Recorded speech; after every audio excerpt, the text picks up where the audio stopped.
നല്ല അൽഫാം മന്തി പൊരിച്ച് വണ്ടി അങ്ങോട്ട് കയ്യിലോട്ട് തരും. Welcome to the 1980s. Yes, for the first time in India ഒരു കമ്പനി അവരുടെ ground breaking speed freaks launch ചെയ്ത കാലഘട്ടം. ഇന്നത്തെ കാലത്ത് ഈ ഒരു വണ്ടി ഇറങ്ങിയതിനെക്കാട്ടിലും ഇരട്ടി പ്രൈസാണ് ഇതിൻ്റെ സെക്കൻഡ് ഹാൻഡ് മാർക്കറ്റിലുള്ളത്. So fasten your seat belts. Welcome to retro vlog. And for the first time ever ഇന്ന് നമ്മുടെ കൂടെയുള്ള ആ ഒരു notorious machine, that's the Yamaha's RX Z.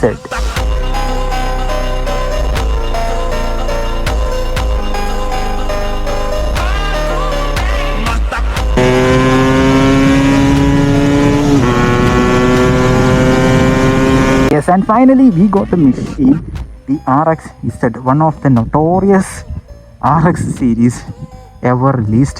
And ഈ ഒരു വണ്ടി 1999 മോഡലാണ്. വണ്ടിയുടെ ഇപ്പോഴും ലുക്ക് കണ്ടിട്ടുണ്ടെങ്കിൽ ആരാണേലും കുറച്ച് നേരമൊക്കെ ഒന്ന് വെയിറ്റ് ചെയ്തൊന്ന് ഇന്ന് കണ്ടുപോകും. ഇത് ഇന്നൊരു ദിവസം ഫുൾ എൻ്റെ കയ്യിൽ വണ്ടി ഉണ്ടായിരുന്നു. സോ ഓടിച്ച് നടന്നപ്പം ഒന്നും പറയാനില്ല. റോഡ് പ്രസൻസ് ഒക്കെ വേറെ ലെവലാണ്. വണ്ടി ഏത് കണ്ടത്തിൽ കൂടെ വന്ന് പറഞ്ഞാലും ഏത് കയ്യാലെ ഇരിക്കുന്നവനാണെങ്കിലും ഇതിൻ്റെ സൗണ്ട് കേട്ടിട്ടൊന്ന് നോക്കിപ്പോവും. അതുപോലെ ബ്യൂട്ടിഫുൾ ആയിട്ടുള്ള സൗണ്ടും അതുപോലെ ബ്യൂട്ടിഫുൾ ആയിട്ടുള്ള ഒരു ലുക്കുമാണ് വണ്ടി തരുന്നത് കേട്ടോ. അന്ധകാലത്ത് ഇറങ്ങിയിട്ട് ഇന്നത്തെ കാലത്ത് വന്ന് വിരട്ടിക്കുന്ന ആ ഒരു മാസ് എൻട്രി ഉണ്ടല്ലോ, അത് ഈ ഒരു മുതലിനെ തരാൻ കഴിയത്തുള്ളൂ. സോ വണ്ടിയുടെ ഡീറ്റെയിൽ ആയിട്ടുള്ള സ്പെക്കിനെ കുറിച്ച് നോക്കിക്കഴിഞ്ഞാൽ വണ്ടി പ്രൊഡ്യൂസ് ചെയ്യുന്നത് 14 bhp 7500 RPM 14 bhp ആണ്. പക്ഷേ ഇന്നത്തെ കാലത്ത് ഒന്നും പറയാനൊക്കില്ല. കാരണം ഈ സാധനത്തെ പണിയാവുന്നതിൻ്റെ അങ്ങേയറ്റം പണിതിട്ട് ഇതിൻ്റെ അങ്ങേയറ്റത്തെ പെർഫോമൻസ് കിട്ടുന്ന രീതിക്കായിരിക്കും ഒട്ടുമിക്ക വണ്ടികളും പണിത് വെച്ചിരിക്കുന്നത്. 0 to 100 നോക്കിക്കഴിഞ്ഞാൽ വെറും 11 സെക്കൻഡ്, ഒരു 10 to 12 സെക്കൻഡാണ് ഇത് ക്ലോക്ക് ചെയ്യുന്നത് 0 to 100. ഫോർ എക്സാമ്പിൾ നമ്മുടെ V3ക്ക് ക്ലോക്ക് ചെയ്യുന്നത് 11 സെക്കൻഡാണ് 0 to 100. സോ നിങ്ങൾക്ക് ഊഹിക്കാവുന്നതേ ഉള്ളൂ എൻ്റെ ക്വിക്കായിരിക്കും വണ്ടി എന്നുള്ളത്. ആൻഡ് മൈലേജ് വൈസ് നോക്കിക്കഴിഞ്ഞാൽ നിങ്ങൾ മൈലേജ് നോക്കി എടുക്കേണ്ടതാണ്, ഇതൊന്നും എടുക്കണ്ട. സോ മൈലേജ് നമുക്ക് എന്തായാലും പറയുകയാണെങ്കിൽ 25, 30 ആ റേഞ്ചിലായിരിക്കും വണ്ടിയുടെ മൈലേജ് ഉള്ളത്.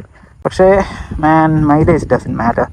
So it's all about look and power, raw power, ഒന്നും പറയാനില്ല. ഈ ഒരു സ്പെസിഫിക് വണ്ടി എന്ന് പറഞ്ഞു കഴിഞ്ഞാൽ 4 സ്പീഡ് ആയിരുന്നു ബൈ ഡിഫോൾട്ട്. ആൻഡ് ഇത് കംപ്ലീറ്റ്ലി 5 സ്പീഡിലോട്ട് കൺവേർട്ട് ചെയ്തിരിക്കുന്നതാണ്. കൺവേർട്ട് ചെയ്യാൻ നേരത്തെ ഇതിൻ്റെ ആ ഒരു 2 കവർ, എഞ്ചിൻ്റെ cover, then cylinder head, carburettor, then നമ്മുടെ എക്സോസ്റ്റ് ചേമ്പർ കാര്യങ്ങളെല്ലാം മാറ്റിയിട്ട് ദെൻ മോസ്റ്റ് എക്സൈറ്റിംഗ് തിങ് എന്താണെന്ന് വെച്ച് കഴിഞ്ഞാൽ 5 സ്പീഡിന് ബൈ ഡിഫോൾട്ട് ഡിസ്ക് ബ്രേക്ക് വരുന്നുണ്ട്. 4 സ്പീഡിന് ഡിസ്ക് ബ്രേക്ക് ഇല്ല. സോ ഇതിൽ വെച്ചിരിക്കുന്നത് ഇതിൻ്റെ സ്റ്റോക്ക് യമഹ തന്നെ അന്നത്തെ കാലത്ത് ഇറക്കുന്ന സ്റ്റോക്ക് ഡിസ്ക് ബ്രേക്സ് ആണ് ഇതിന് കൊടുത്തിരിക്കുന്നത്. ഡിസ്ക് ബ്രേക്സിന് അത്യാവശ്യം നല്ല രീതിയിൽ ഇതിൻ്റെ ഒറിജിനലിൻ്റെ റേറ്റ് വരുന്നതാണ്. സോ അത്യാവശ്യം എക്സ്പെൻസീവായിട്ട് വണ്ടി പണിതിരിക്കുന്ന ഒരു ഇസഡാണ് ഈ കാണുന്നത്. നമുക്ക് വണ്ടിയുടെ മീറ്റർ ഭാഗത്തോട്ട് നോക്കാം. വളരെ ഇൻട്രസ്റ്റിംഗ് ആയിട്ടുള്ള നല്ല റെട്രോ ക്ലാസിക് മീറ്ററാണ് കേട്ടോ. നല്ല ബോക്സി ഡിസൈൻസ് ആണ്. നമുക്കൊന്ന് ഓൺ ആക്കി കാണിച്ചു തരാം. ഓൺ ആയിക്കഴിഞ്ഞാൽ ഇവിടെ ന്യൂട്രൻ്റെ ലൈറ്റ് ഉണ്ട്, അതുപോലെ high beam, low beam, turn ഇൻഡിക്കേറ്ററിൻ്റെ ലൈറ്റ് ഉണ്ട്. അതുപോലെ ഇവിടെ ഒരു സാധനമുണ്ട്, ഇതാ ഒരു ഓയിൽ പമ്പിൻ്റെ ഇൻഡിക്കേറ്ററാണ് കേട്ടോ. ഇതിൽ ഓയിൽ പമ്പുണ്ട്, അതായത് ഇത് automatically oil and fuel mix ചെയ്യും. അതിൽ നമ്മുടെ ഓയിൽ തീരുവോ കാര്യങ്ങളൊക്കെ ചെയ്യുകയാണെങ്കിൽ ഈ ഒരു ഇൻഡിക്കേഷൻ കത്തിക്കിടക്കും. ഇപ്പോൾ കത്തിക്കിടക്കുന്നതൊക്കെ കാണാം, അതായത് ആ ഒരു ഇൻഡിക്കേഷനാണിത്. ഓക്കെ, റൈറ്റ് നൗ ഇതാണ് വണ്ടിയുടെ ആ ഒരു ബ്യൂട്ടിഫുൾ വ്യൂ. നമുക്കൊന്ന് കയറിയിരിക്കാം. വണ്ടിയുടെ വെയിറ്റ് എന്ന് പറയുന്നത് 115, റൗണ്ട് 115 കിലോ ആണ്. 115 കിലോ 14 പോയിൻറ്റ് സംതിങ് bhp ആണ് വണ്ടി പ്രൊഡ്യൂസ് ചെയ്യുന്നതെന്ന് ഓർത്ത് നോക്കി. ഇത്ര ലൈറ്റ് വെയിറ്റിൽ ഇത്രയും ടോർക്കും പവറും ചെല്ലുമ്പോഴത്തേക്കും ഈ സാധനം കൊണ്ടുപോകുന്നൊരു കൊണ്ടുപോക്കിച്ചുണ്ട്. കാണിച്ചു തരാം, സാധനം വരുന്നേ ഉള്ളൂ, കാണിച്ചു തരാം. നമുക്ക് വണ്ടി ഫസ്റ്റ് ഒന്ന് കയറ്റി വെച്ചിട്ട് ഒന്ന് സ്റ്റാർട്ട് ചെയ്ത് കാണിച്ചു തരാൻ സാധനം. സോ അറ്റ് പ്രസൻറ്റ് ഇതിൻ്റെ മീറ്റർ കൺസോൾഡ് ലൈറ്റും കാര്യങ്ങളെല്ലാം വർക്കിംഗ് ആണ് കേട്ടോ. ഞാൻ കാണിച്ചു തന്ന പോലെ വണ്ടി ഒന്ന് സ്റ്റാർട്ട് ചെയ്ത് കാണിച്ചു തരാം.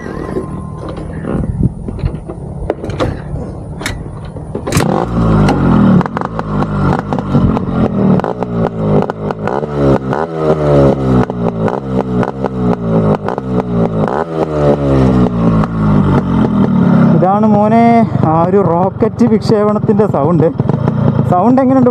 വണ്ടി അതിമാരക സൗണ്ടാണ്. എതിലേ പോയെന്ന് പറഞ്ഞാലും ഞാൻ പറഞ്ഞില്ലേ, അങ്ങേ അക്കരെ ഇരിക്കുന്നവന്മാരൊക്കെ ഇതിൻ്റെ സൗണ്ട് കേട്ടിട്ട് ഇക്കരയിലോട്ട് ഓടി വരുന്നൊരവസ്ഥയായിരിക്കും ഉള്ളത്. നമുക്ക് വണ്ടി നല്ലൊരു റോഡിലോട്ട് കയറ്റിയിട്ട് വണ്ടി ഒന്ന് വലിച്ചെടുത്ത് കാണിച്ചു തരാം.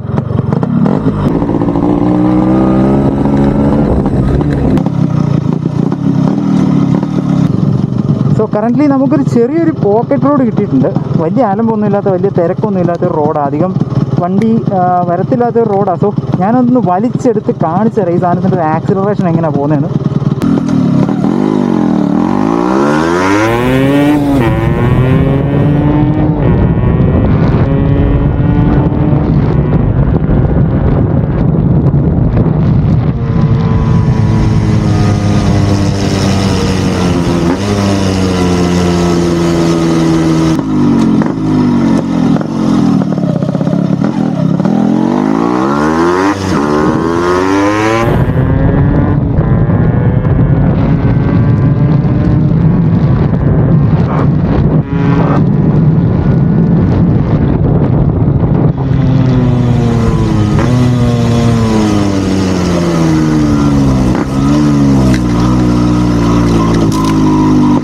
നമ്മളിപ്പോൾ കണ്ട റോഡ് അറൗണ്ട് ഒരു 400 മീറ്റർ 500 മീറ്റർ ഉണ്ടോ എന്ന് പോലും എനിക്കറിയത്തില്ല.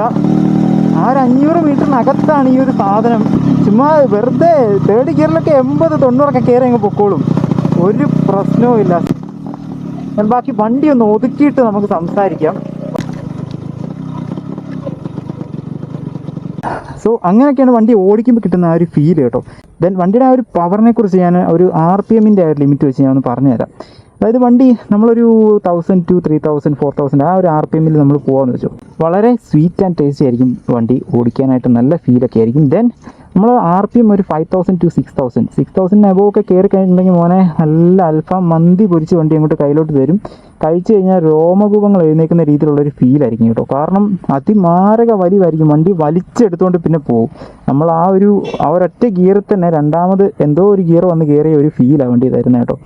സോ അങ്ങനെ ഒരു 2 ക്യാരക്ടറാണ് ഈ വണ്ടിക്കുള്ളത്. വണ്ടി എന്താ പറയുക, നിങ്ങളുടെ ഫ്രണ്ട്സിനോ അല്ലെങ്കിൽ ആർക്കെങ്കിലും ഉണ്ടെങ്കിൽ ജസ്റ്റ് ഒന്ന് എന്താ പറയുക, നിങ്ങൾ അതുപോലെ വണ്ടിപ്രാന്തനുള്ള ആയിട്ടുള്ള ഒരാളാണെങ്കിൽ ഉറപ്പായിട്ട് വണ്ടി ഒന്ന് ഓടിച്ച് നോക്കേണ്ട ഒരു മുതലാണ് ഈ ഒരു കാണുന്നത്. And coming to the point, ഇത് സെക്കൻഡ് ഹാൻഡ് ആയിട്ട് നോക്കുന്ന ആൾക്കാർക്ക് യെസ് ഓഫ് കോഴ്സ് ഒരു വണ്ടിപ്രാന്തനാണെന്നുണ്ടെങ്കിൽ ഉറപ്പായിട്ടും ഇതൊരു മാരക ഒരു ഓപ്ഷനാണ്. ഇതുപോലൊരു ഒരു എന്താ പറയുക, നോട്ടം കിട്ടുന്ന ഇത്രയും ലുക്കുള്ളതും ആൻഡ് സോഷ്യൽ മീഡിയയിലൊക്കെ ആണെങ്കിലും നിങ്ങൾക്ക് പിക്കൊക്കെ ഇടാൻ നേരത്തെ നല്ലൊരു ഫ്രെയിം സെറ്റ് ചെയ്ത് തരുന്നൊരു വണ്ടി, ഇത്രയും കളക്റ്റീവായിട്ടുള്ളൊരു സാധനം വേറെ കിട്ടുമെന്ന് തോന്നുന്നില്ല. ഇതിൻ്റെ പ്രൈസ് എന്ന് പറയുന്നത് അത്യാവശ്യം ഒരു കൈ പൊള്ളുന്നൊരു പ്രൈസാണ്. അതുപോലെ പണിതെടുക്കാനായിട്ടാണെങ്കിലും അത്യാവശ്യം റേറ്റൊക്കെ ആവുന്നതാണെങ്കിലും ഒന്ന് പണിത് കഴിഞ്ഞാൽ വണ്ടി ഒരു 1.5 മുതലാണ്. സോ ഇതൊക്കെയാണ് നമ്മുടെ ഇസഡിനെ കുറിച്ചുള്ള എൻ്റെ ഒരു അഭിപ്രായവും കാര്യങ്ങളൊക്കെ. സോ നിങ്ങളുടെ ഫ്രണ്ട്സോ ആരെങ്കിലും ഒക്കെ ഇസഡ് എടുക്കാനായിട്ട് പ്ലാൻ ഉണ്ടെങ്കിൽ ഉറപ്പായിട്ടും വീഡിയോ ഒന്ന് ഷെയർ ചെയ്ത് കൊടുക്കുക. അവർക്ക് എന്തെങ്കിലുമൊക്കെ ഇതിനകത്ത് ഡീറ്റെയിൽ ആയിട്ട് അറിയാനായിട്ടുണ്ടെങ്കിൽ ഡയറക്റ്റ് കമൻറ്റ് ഇടാവുന്നതാണ്. കമൻറ്റിൽ ഇതിൻ്റെ ഡീറ്റെയിൽഡ് ആയിട്ടുള്ള കാര്യങ്ങളൊക്കെ നമുക്ക് ഡിസ്കസ് ചെയ്ത് കാര്യങ്ങളൊക്കെ ക്ലിയർ ചെയ്ത് തരുന്നതായിരിക്കും. ആൻഡ് എങ്ങനെയുണ്ട് വീഡിയോ ഇഷ്ടപ്പെട്ടെങ്കിൽ ഉറപ്പായിട്ടും ചാനലൊന്ന് സബ്സ്ക്രൈബ് ചെയ്യുക, വീഡിയോ എല്ലാവർക്കും ഒന്ന് ഷെയർ ചെയ്ത് കൊടുക്കുക. അടുത്തൊരു റിട്രോ വ്ലോഗൊക്കെ ആയിട്ട് നമുക്ക് ഇനി കാണാം. And see you, by.